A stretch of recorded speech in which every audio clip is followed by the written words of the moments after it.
കുട്ടികളുടെ mobile phone ഉപയോഗം നിയന്ത്രിക്കുക എന്നത് ഇന്നത്തെ കാലത്ത് ഏറെ ക്ഷമയോടെ കൈകാര്യം ചെയ്യേണ്ട ഒരു കാര്യമാണ്. ഇതിനായി നമുക്ക് ചെയ്യാവുന്ന ചില പ്രധാന കാര്യങ്ങൾ. കുട്ടികളെ മൊബൈലിൽ നിന്ന് മാറ്റണമെങ്കിൽ ആദ്യം മാതൃകയാകേണ്ടത് മുതിർന്നവരാണ്. നമ്മൾ എപ്പോഴും ഫോണിൽ നോക്കിയിരുന്നിട്ട് കുട്ടികളോട് അത് ചെയ്യരുത് എന്ന് പറയുന്നതിൽ അർത്ഥമില്ല. അതിനാൽ കുട്ടികളുടെ മുന്നിൽ വെച്ച് അനാവശ്യമായി ഫോൺ ഉപയോഗിക്കുന്നത് ഒഴിവാക്കുക.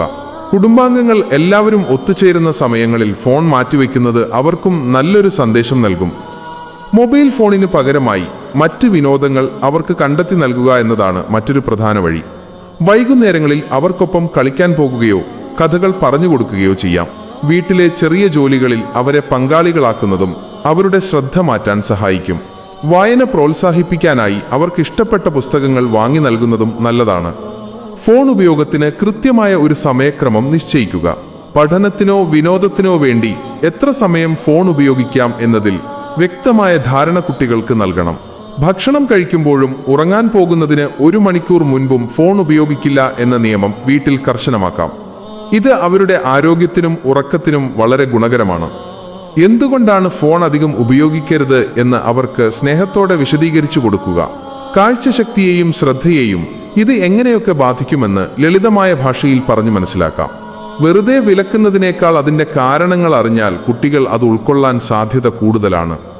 മൊബൈൽ ഉപയോഗിക്കുന്ന സമയത്ത് അവർ എന്താണ് കാണുന്നത് എന്ന് ശ്രദ്ധിക്കുന്നത് നല്ലതാണ്. വിജ്ഞാനപ്രദമായ കാര്യങ്ങൾ കാണാൻ അവരെ പ്രോത്സാഹിപ്പിക്കാം. സാവധാനം മാറ്റങ്ങൾ കൊണ്ടുവരാൻ ശ്രമിക്കുക.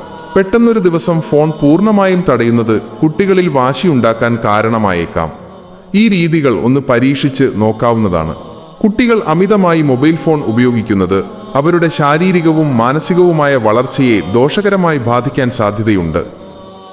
ഇതിലൂടെ ഉണ്ടായേക്കാവുന്ന പ്രധാന അപകടങ്ങൾ: മൊബൈലിൽ നിന്നുള്ള നീല വെളിച്ചം, ബ്ലൂ ലൈറ്റ് കുട്ടികളുടെ കണ്ണുകൾക്ക് വലിയ ആയാസമുണ്ടാക്കുന്നു. ഇത് കണ്ണിന് കാഴ്ചക്കുറവുണ്ടാക്കാനും ഭാവിയിൽ കണ്ണട ഉപയോഗിക്കേണ്ട സാഹചര്യം വരാനും കാരണമാകും. കൂടാതെ രാത്രി വൈകിയുള്ള ഫോൺ ഉപയോഗം ഉറക്കത്തെ നിയന്ത്രിക്കുന്ന മെലറ്റോണിൻ എന്ന ഹോർമോണിന്റെ ഉൽപ്പാദനത്തെ തടസ്സപ്പെടുത്തുന്നു. ഇത് കുട്ടികളിൽ ഉറക്കമില്ലായ്മയ്ക്കും പകൽ സമയങ്ങളിൽ ക്ഷീണമുണ്ടാകാനും വഴിവെക്കുന്നു. കുട്ടികളുടെ സ്വഭാവ രൂപീകരണത്തെയും ഫോൺ ഉപയോഗം സാരമായി ബാധിക്കാറുണ്ട്. മൊബൈലിലെ ദൃശ്യങ്ങൾ വളരെ വേഗത്തിൽ മാറിമറിയുന്നവയായതിനാൽ സാധാരണ കാര്യങ്ങളിൽ ശ്രദ്ധ കേന്ദ്രീകരിക്കാൻ അവർക്ക് ബുദ്ധിമുട്ട് അനുഭവപ്പെടുന്നു.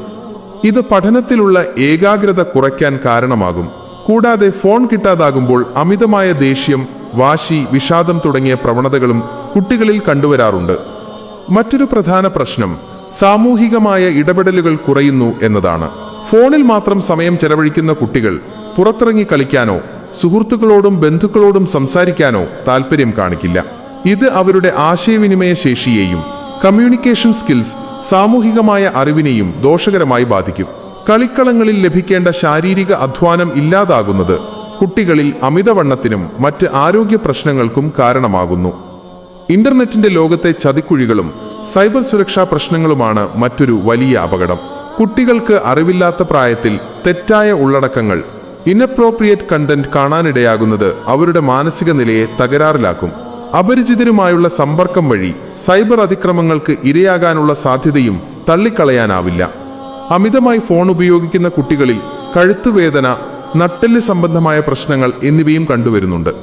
ഒരേ ഇരിപ്പിൽ ദീർഘനേരം ഫോണിലേക്ക് നോക്കിയിരിക്കുന്നത് അവരുടെ വളർച്ചയെ തന്നെ ബാധിച്ചേക്കാം. അതുകൊണ്ട് തന്നെ മൊബൈൽ ഫോൺ ഉപയോഗം നിയന്ത്രിക്കുക എന്നത് കുട്ടികളുടെ സുരക്ഷിതമായ ഭാവിക്ക് അത്യാവശ്യമാണ്.